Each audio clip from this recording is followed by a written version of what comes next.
Hi, I'm Brian Pfeiffer, aka the Marketing Meathead, and I'm here with John Crestani. This is part 4 of a 5-part series, and today we're going to talk about how to make your first $1,000 online. And why is it 1,000? I feel like 1,000 is a number that is life-changing money for most people. $1,000 a day. Say you're only like on your own, without a job, without a boss. Right. $1,000 a day. Now, are we talking profit, or are we talking like? Because I see those guys do those Shopify ads. Let's talk about I did $100,000 in my store. Well, did you spend 95 of it to buy your products and pay for the advertising, and you made 5? Well, you created yourself a nice $5,000 a month job. But that's not how we do it in affiliate marketing. We're talking about $1,000 to buy a table. $1,000 in profit a day. And I have done, you've done it many times. We've done it. We're doing it right now, actually. Yeah. We're doing it right now. So I made, I think yesterday was $6,000 profit. So $6,000 profit in one day. That's life-changing money for just about everybody probably watching this video. That's big money. We, as a media buyer, my company, we strive for that $1,000 a day per person. Now I have, I have 4 people on my team, myself and 3 others. That's smart. And we're on all sort of different businesses, but one of them's hardcore affiliate marketing. So everybody, like our number is like 1,000 a day. Yeah. So if we do $1,000 a day, that's roughly, 30 grand a month, maybe 25 to 30 grand with the weekends and stuff. But 25 grand a month coming in is life-changing money for most people. How do you get there? How to get to $1,000 a day? Okay, let's reverse. So how I start with things is first I would reverse engineer that number. Okay. So I'd say, okay, and I use a lot of rules of thumb here that come from experience, but rules of thumb are pretty important. Like what should be your profit on e-commerce?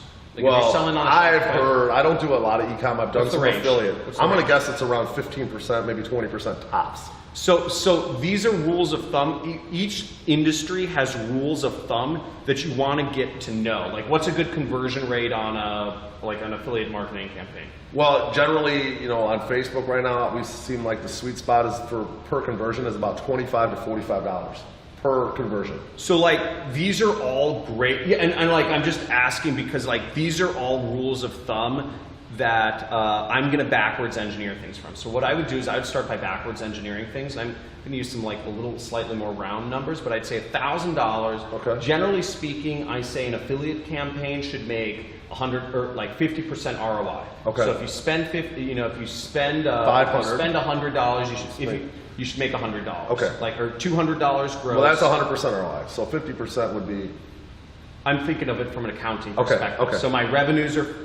My revenue is $2,000, and I'm at 50%, profit. Profit. Okay, got it. I don't know. I got an accountant, so I'm like, it sucks. The end goal is to have $1,000 of usable money at the end of the day. What I'm thinking is $2,000 revenues. And $1,000. You spend $1,000, and this is using paid advertising. I'm not going to talk about free traffic from free traffic. That takes a long time. That's not what we do. Takes a long time. Takes a long time. We like to go to the next level. Let's spend $1 and make $2. Yeah. So I'm thinking, okay, I have to spend $1,000, make $2,000 profit. Now let's figure that the average.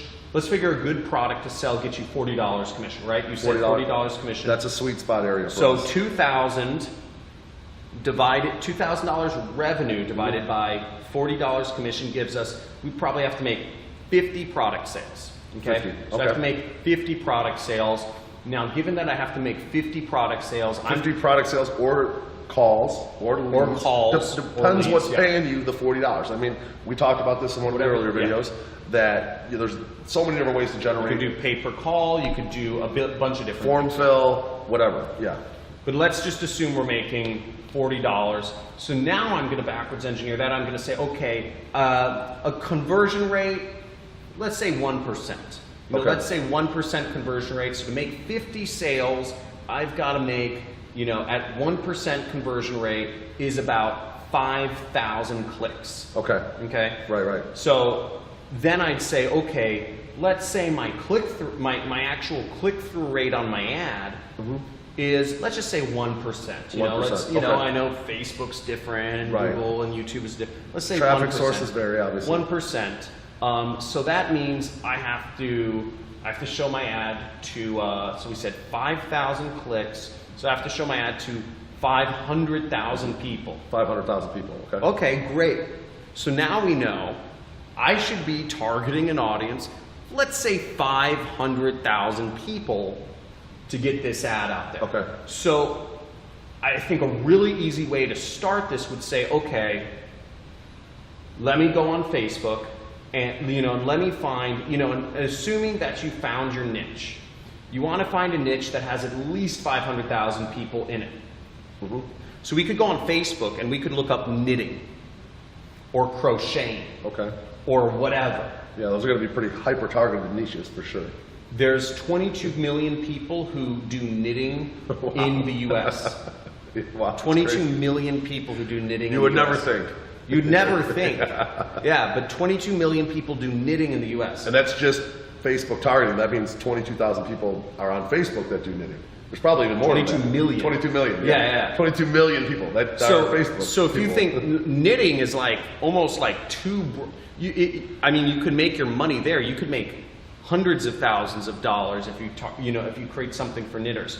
But basically, so I'd say, okay, so I know I can't go smaller than 500,000 people in my audience, and I'd simply find a product to sell. So maybe I'm selling, I don't know, I'm selling weight loss products to people who like knitting. Right. Or something like that. Whatever the product is I'm selling, I would sell the product to that specific audience. So I'd say, hey, are you a woodworker and your testosterone is dropping? Well, you know what? Like this famous woodworker had his testosterone drop, and but he took this supplement, but like he heard of, like there's this supplement that fixes it. Right. And you could check this out, and I will target, and there's 10 million woodworkers, let's say, so I can